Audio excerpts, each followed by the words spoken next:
Alejandra es una mujer muy joven quien hace unos 6 meses empezó a hacer ejercicio de manera regular, buscando mejorar su salud física y mental. No obstante, a pesar de haber visto algunos avances, a los 6 meses empezó a notar cómo una de sus caderas empezó a doler. Al diagnosticarla, encontramos que tenía una artrosis leve, es decir, un desgaste del cartílago, que no representaba una gravedad para el presente, pero sí advertía sobre los riesgos para el futuro de una mujer tan joven con esos cambios tan prematuros. Muy preocupada por el hecho de tal vez poner en riesgo la posibilidad de hacer actividad física en el futuro, ella me preguntó: doctor, dígame qué compuesto, medicamento o sustancia puedo yo comprar, valga lo que valga, yo hago el esfuerzo, para disminuir el riesgo de que mi cartílago se siga perdiendo. A lo que yo le contesté: mejor dígame usted qué tan oscura y abundante está tu orina. Y ella, con algo de asombro y duda, me contestó: pues oscura y más bien poca, pero ¿eso qué tiene que ver? Yo siempre he sido así. Tiene todo que ver. Quédate en este episodio si deseas conocer todos los efectos que tiene sobre la salud física y mental la deshidratación crónica leve que la mayoría de la población está padeciendo hoy. Tal vez muchos de esos síntomas que has normalizado tienen algo que ver con ello. Bienvenidos. Esto es Brainfulness Podcast con la doctora Lady Ladino y el doctor Juan Gómez Hoyos.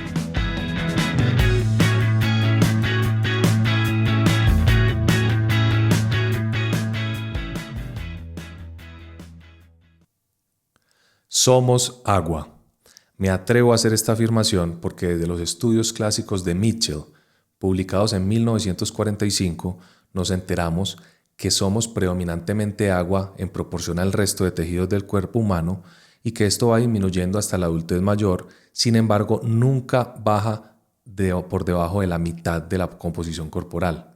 Cuando nacemos somos más o menos 78% agua, para esto bajar al 65 a 70% en la infancia y la adolescencia, y en el adulto es 60% para hombres y 55% para mujeres. Esto explicado por la diferencia en la proporción de grasa que tienen ambos sexos, un tejido que no es muy rico en agua.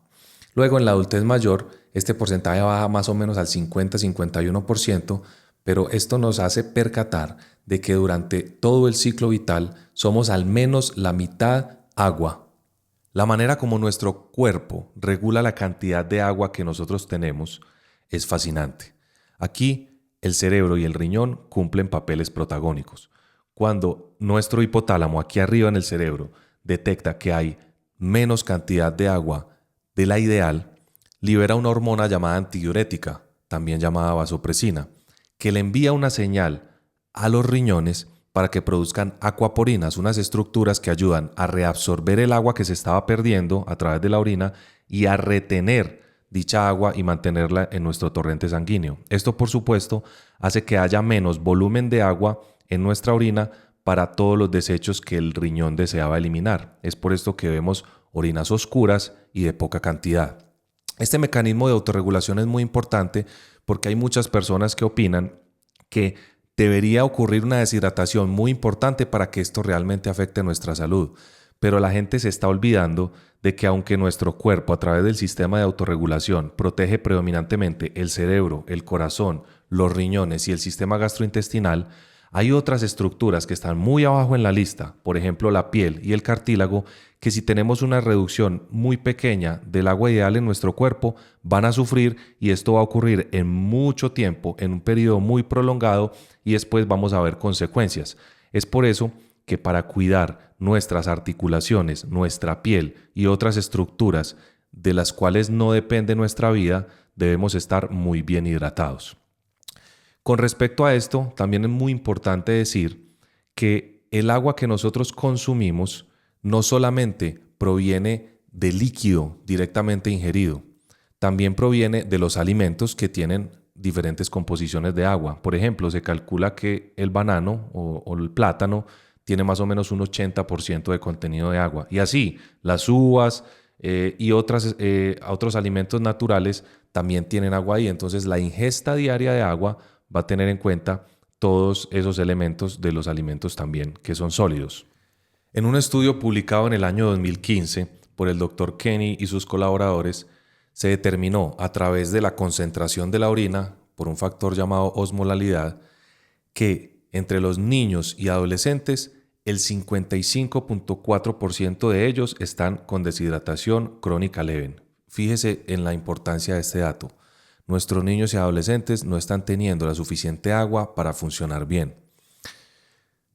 Entonces, si nosotros queremos hablar sobre los efectos de la deshidratación, cuando uno se va a buscar a las bases de datos o a Google y pregunta como cuáles son los síntomas de deshidratación, casi siempre en la medicina los libros se refieren a deshidratación en niños grave o en ancianos que tiene unos efectos deleterios que incluso pueden llevar hasta la muerte. Pero en este episodio específicamente yo quiero hacer un llamado de atención sobre la deshidratación crónica leve, que a veces parece silenciosa, que tiene síntomas que nosotros podemos atribuirle a otras cosas, pero que podrían estar afectando nuestra salud presente y futura. Con respecto a los niveles de deshidratación, hay varios artículos científicos que hablan de ello. Entonces, en la fase inicial ocurre una deshidratación leve en donde se ve una reducción del volumen de la orina.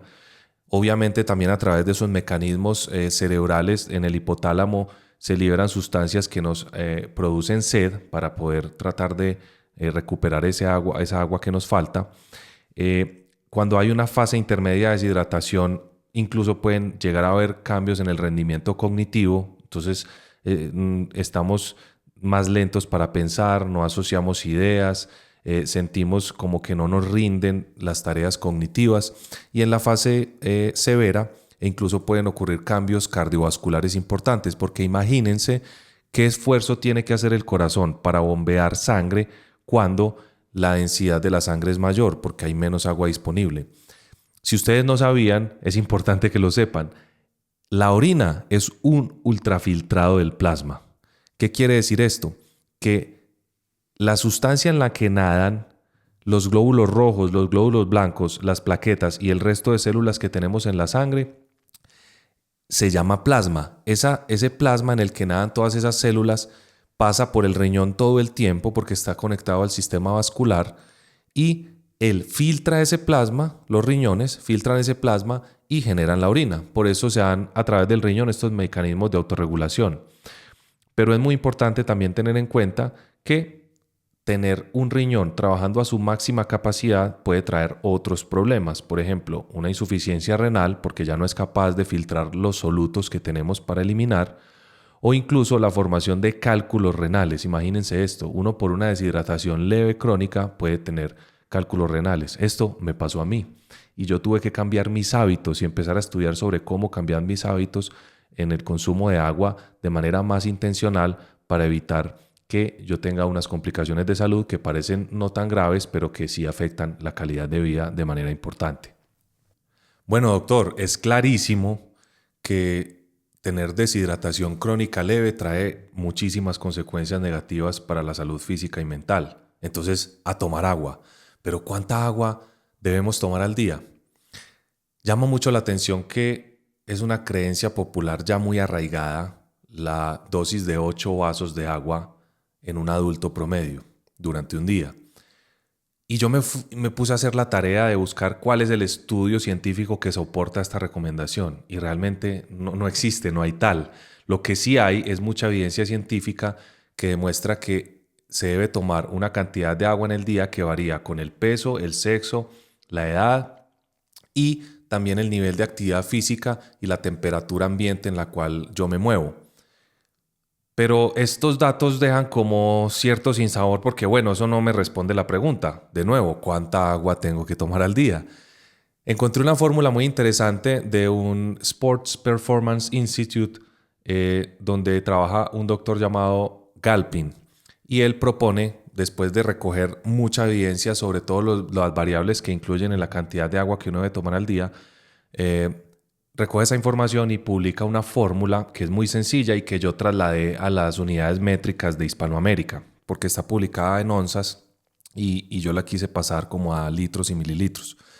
Entonces, para nosotros en Hispanoamérica la fórmula sería el peso corporal multiplicado por 0,03 y el valor que te dé es el valor en litros que debes tomar al día. Esto, basado solamente en el peso, es supremamente preciso para la cantidad de agua ideal para una persona en el día, independiente de los otros factores, porque los otros factores también afectan el peso.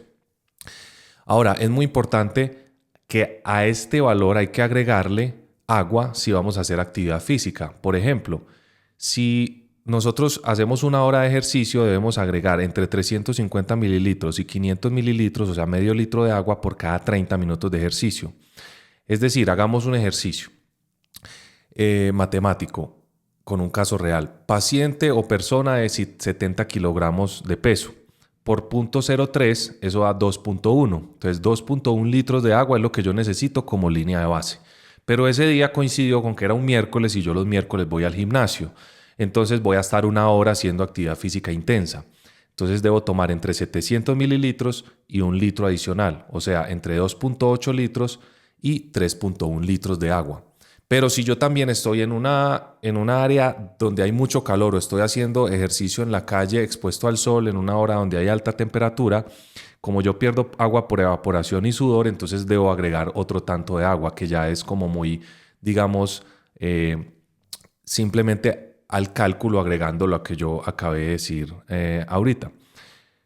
Una variable que nos podría ayudar mucho y que se vuelve como la dosis de agua ideal que yo debo consumir para mí es también monitorizar la orina, porque ya expliqué que la orina es un filtrado del plasma de donde circulan las células sanguíneas y también la cantidad de agua que yo tengo en mi torrente sanguíneo habla también de la hidratación que yo tengo. Entonces, si hay una orina muy oscura, estoy deshidratado, y si hay una orina muy clara o incluso totalmente transparente y estoy orinando muy seguido en el día, podría estar sobrehidratado, que tampoco es bueno. Ya hablamos de que los extremos en salud no son buenos. Entonces, después de aplicar esa fórmula por varios días, yo puedo empezar a determinar cuál es el valor de agua o cuál es la cantidad de agua que yo estoy tomando para que la orina tenga un color amarillo pero muy clarito. O sea, no debe ser totalmente transparente y no debe ser muy oscura, pues como un color cercano a una bebida gaseosa de color naranja, por ejemplo.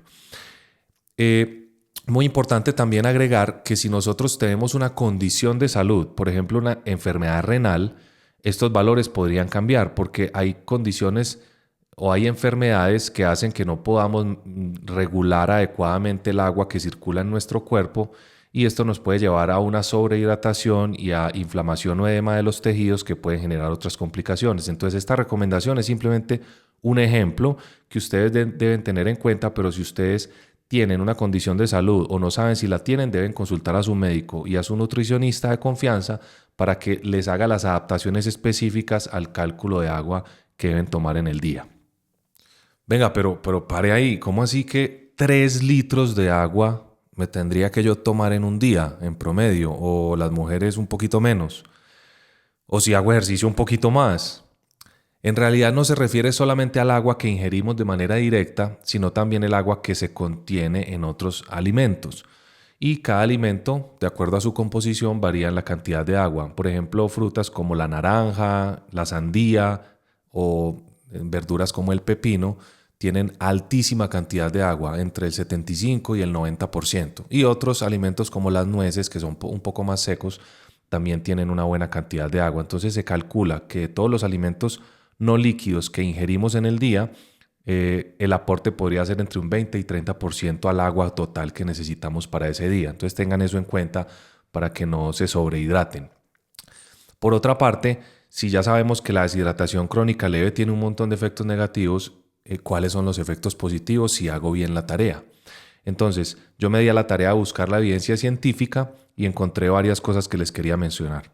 Soka en el 2007 en un estudio determinó que se mejora el rendimiento físico, porque incluso reducciones del 2% en la hidratación ideal afectan nuestro rendimiento físico y deportivo. O sea, estar bien hidratado mejora nuestro rendimiento.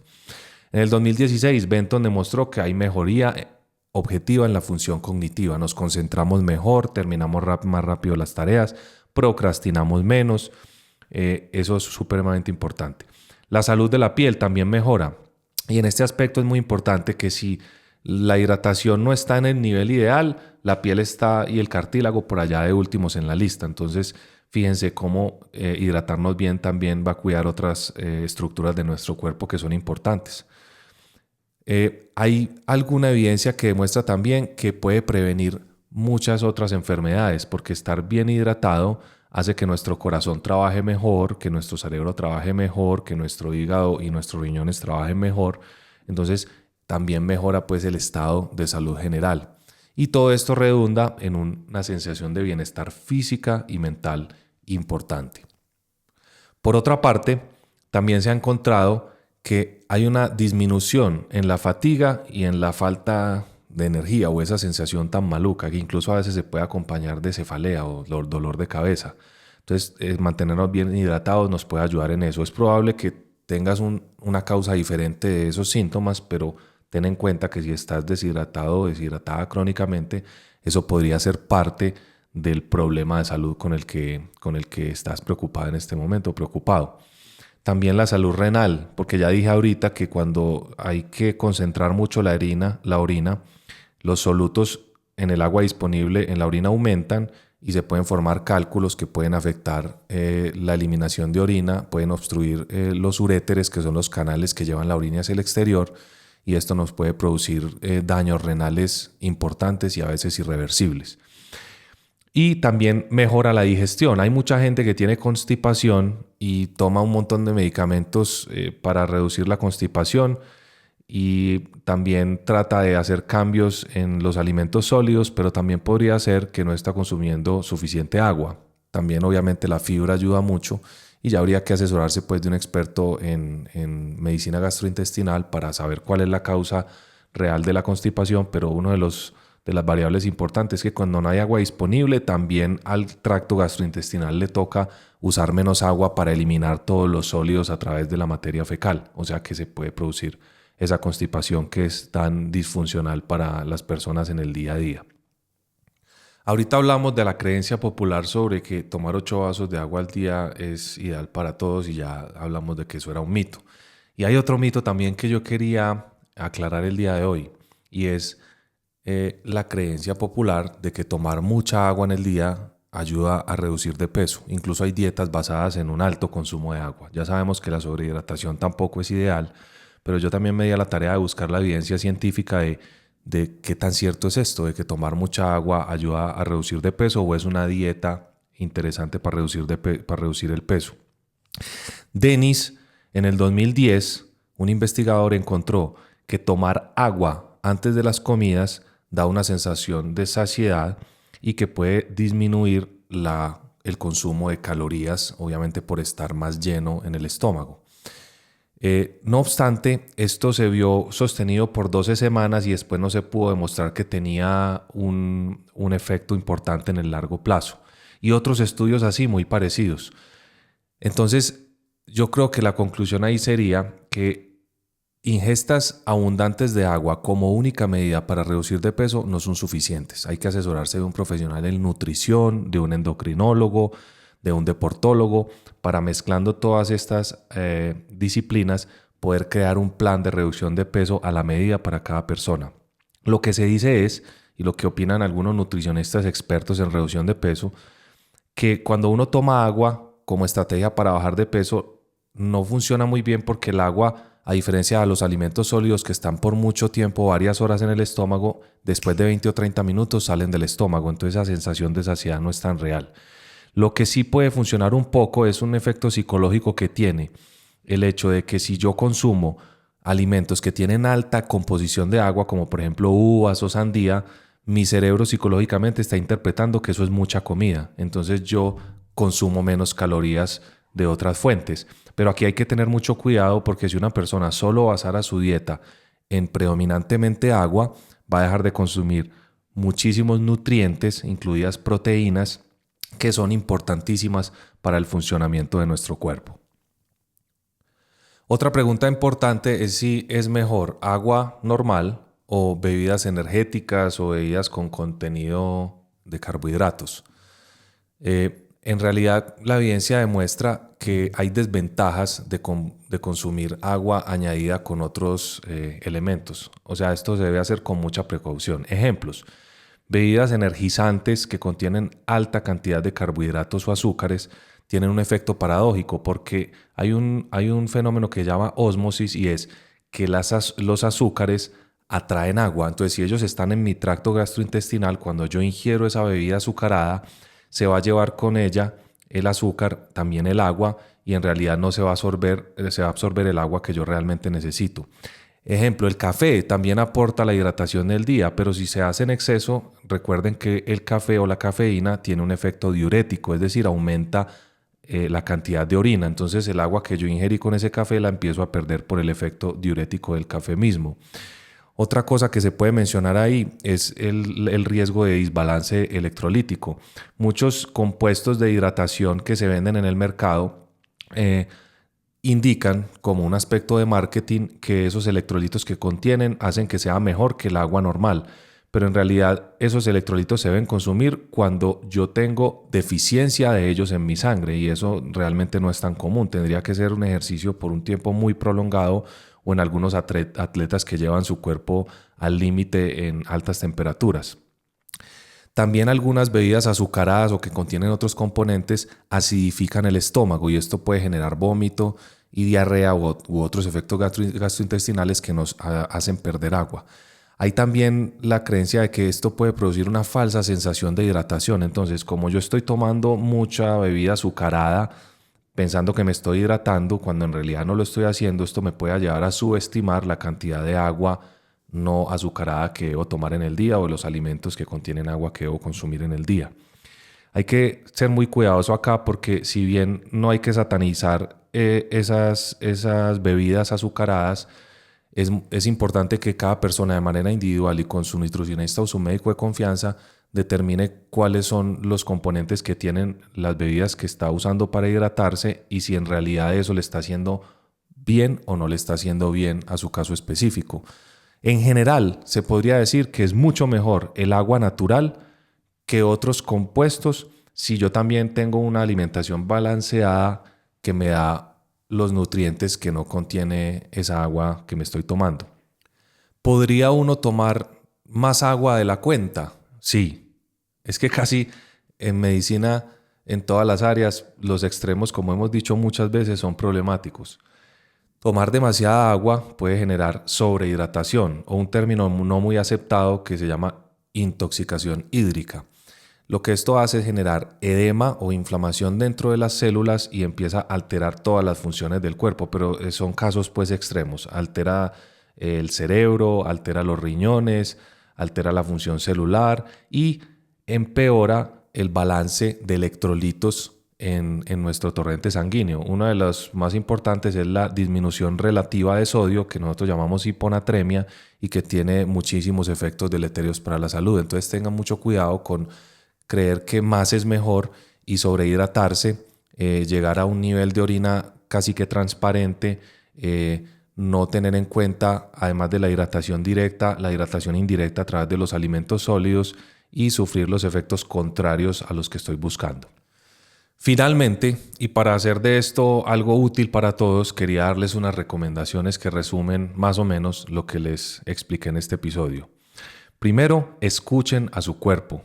Hay unos mecanismos maravillosos y muy bonitos de nuestro cuerpo humano, incluido el cerebro, y varias hormonas que nos indican cuándo nos estamos quedando sin agua. Pero la idea es no tener que llegar allá, es calcular cuál es la línea de base de agua que yo debo consumir al día. Pueden usar la fórmula, por ejemplo, de Galpin que les dije en la mitad de este episodio, y ajustarlo también por los días calurosos o los días que hagan ejercicio, monitorizar el color de la orina, en fin, y evitar estar en sobrehidratación o deshidratación, porque ambos escenarios pues son poco ideales. Otra cosa importante es incluir en el cálculo del agua consumida al día lo que nos aportan los alimentos sólidos. Y en este caso es mucho más fácil hacerlo cuando son alimentos de verdad, naturales, como frutas, verduras, proteínas a través de las diferentes carnes si consumen carne. Sustituyan, si es posible, las bebidas azucaradas. Esto realmente, aunque ayuda a la hidratación, tiene un efecto paradójico que ya expliqué, y es mucho mejor el agua convencional. Cuando haga entrenamientos excesivos, si usted es un atleta de alto rendimiento o está planeando participar en una maratón o en un Ironman, asesórese bien de su médico del deporte, su nutricionista y su médico de cabecera para poder hacer un reemplazo de electrolitos, que en esos escenarios sí se vuelve muy importante. Quería terminar con una reflexión. Por favor, no esperen a tener una complicación de salud para cambiar el hábito de no beber suficiente agua o no estar bien hidratados. Yo lo viví. Hace unos 3 años tuve un cálculo renal o urolitiasis y estuve cerca de tener que ser intervenido por ello. Afortunadamente se pudo resolver sin cirugía, pero me implicó una ida al hospital, estar allá un tiempo, mucho dolor, se tuvo que usar morfina debido a la intensidad del dolor porque el tamaño del cálculo era importante. Y después de eso me di cuenta que uno de los factores que influyó en que yo presentara esa condición fue una deshidratación crónica leve. Después de ello empecé a consumir más agua. En realidad yo trataba de hidratarme, pero tomaba muchas bebidas azucaradas y no es lo ideal, como ya lo dijimos. Y empecé a cambiar el hábito de no tomar agua por uno de sí tomar agua, mantenerme bien hidratado y compensar por las pérdidas que tuviese por actividad física o por temperatura. Después de ello empecé a ver no solamente el beneficio de no volver a tener ese terrible incidente de un cálculo renal, sino que me siento con mejor energía, logro hacer tareas mucho más fácil, me concentro mejor, me siento menos fatigado y no me quiero imaginar también los efectos futuros buenos que voy a tener y si sigo con este buen hábito de tomar agua. Los invitamos, si quieren cambiar ese hábito, a escuchar el episodio 15 que se llama Cómo cambiar un hábito con ayuda de la ciencia, donde explicamos cuáles son las herramientas que podemos utilizar para ese fin. Finalmente los invitamos a suscribirse, a activar la campanita de notificaciones si les gusta lo que estamos haciendo. En los comentarios pueden opinar sobre este tema, hacer preguntas, proponer temas para futuros episodios. Tenemos varias entrevistas preparadas para el futuro con médicos y médicas del deporte, nutricionistas, atletas destacados. Los invitamos a continuar escuchándonos y viéndonos a través de este y los otros canales que tenemos disponibles.